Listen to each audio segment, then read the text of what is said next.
Salut, c'est Denis QS, bienvenue dans Misfit. C'est mon podcast, mais c'est ta source de motivation et de créativité. Salut à tous et bienvenue pour un nouveau podcast. Et aujourd'hui, je voulais te parler de... Ce serait bien qu'on lise les messages quand j'en envoie, mais c'est pas grave. Désolé, j'ai eu un appel qui m'a coupé.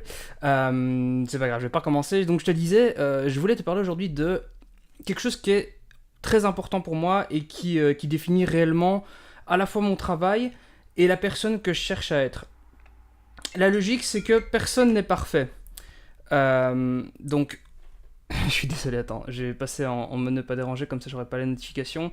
La personne que je veux être, donc, j'essaye vraiment d'être dans la position où personne n'est parfait. Donc, attends, je vais recommencer. Désolé, j'étais un peu perturbé. Donc, je disais, personne n'est parfait. La manière dont on est quand on est un être humain, on n'est jamais parfait. On va toujours... Le simple fait d'exister pourrait blesser quelqu'un d'une certaine manière. Ça pourrait poser un problème, en fait. Tandis que... oui, voilà, on peut vraiment pas... On peut faire tout notre possible, en fait. On peut faire tout notre possible pour être la meilleure personne qu'on puisse être, et on n'est jamais parfait. Et c'est pour ça qu'il ne faut pas se tenir trop responsable du fait que certaines personnes ne peuvent pas nous apprécier par le simple fait de notre existence. C'est peut-être propre à eux, c'est peut-être un trait de caractère, propre à un trait de caractère qu'on a nous, mais on ne pourra jamais satisfaire tout le monde. Et c'est pour ça que la manière dont je réfléchis, c'est qu'il y a déjà tellement de personnes qui te jugent que ça ne sert à rien de te juger de manière supplémentaire. Je suis tombé il y a quelques jours sur un tweet, une personne sur Twitter qui apparemment devait passer par une séparation, je suis pas très sûr, et cette personne avait forcément ce sentiment d'être bad, qu'on lui a arraché quelque chose quand la personne est partie, et elle avait perdu énormément de son estime de soi. Et c'est très dommage dans le sens où c'est inévitable. En tant qu'être humain, on passe forcément par ça, puisqu'on ressent des sentiments qu'on ne contrôle pas. Mais il est important de se rappeler dans ces cas-là que ce qu'il y a au fond de nous, personne ne peut nous le retirer. Si tout le monde autour de notre vie disparaît, il restera toujours quelque chose, une petite pépite, quelque chose au fond de nous que personne ne pourra arracher. Et c'est sur ça qu'on peut repartir. Avec tout ce qu'il y a autour de nous, tous les gens, toutes nos habitudes, etc., on peut tout perdre et pourtant réussir à reconstruire quelque chose de plus grand. On peut nous arracher une partie de nous-mêmes, mais on peut reformer, reconstruire quelque chose de plus grand, de plus beau et de plus fort à la place de ce qu'on nous a retiré. C'est compliqué. Et plus les situations vont être extrêmes, plus ça va être compliqué pour une personne. Mais il faut se rappeler du fait de notre identité. Et que même si les gens autour de nous font partie de notre identité, même lorsqu'ils disparaissent, il y a toujours quelque chose de précieux au fond de nous qui n'appartient qu'à nous. Et c'est sur ça qu'il faut se reconstruire.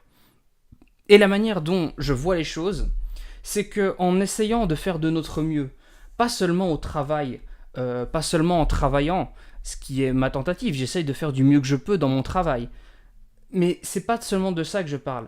J'essaye d'être la meilleure personne que je puisse être. Si quelqu'un a besoin de mon aide, je vais faire mon possible pour pouvoir l'aider sans pour autant que cette personne devienne un poids pour moi. C'est essayer de trouver la balance. La balance entre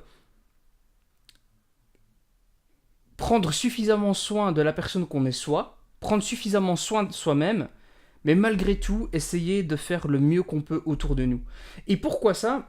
Parce que je pense très sincèrement que la gratitude et simplement la volonté d'être le plus sympathique, la meilleure personne qu'on puisse être, fait que sur l'ensemble des choses, on n'en retirera que du positif.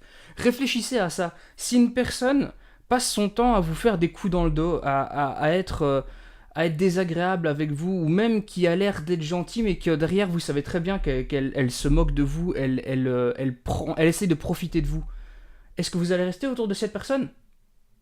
Non. Par contre, si une personne est sincèrement bonne avec vous, même si dans le premier temps, vous n'avez pas l'impression que c'est une personne qui va devenir une personne qui va devenir importante dans votre vie, elle va probablement le devenir. Simplement par le fait de sa bonté et par le fait qu'elle a toujours envie de faire le mieux pour le monde autour de soi.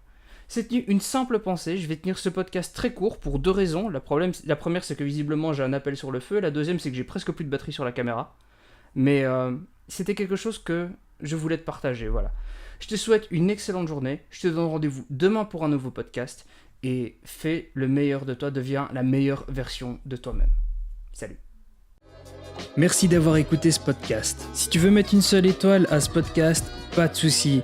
Mais par contre 5 étoiles, ce serait vraiment cool. Tu retrouveras aussi dès demain un article sur le contenu de ce podcast sur denisqs.com et aussi sur mon Medium go.denisqs.com/medium. À la prochaine.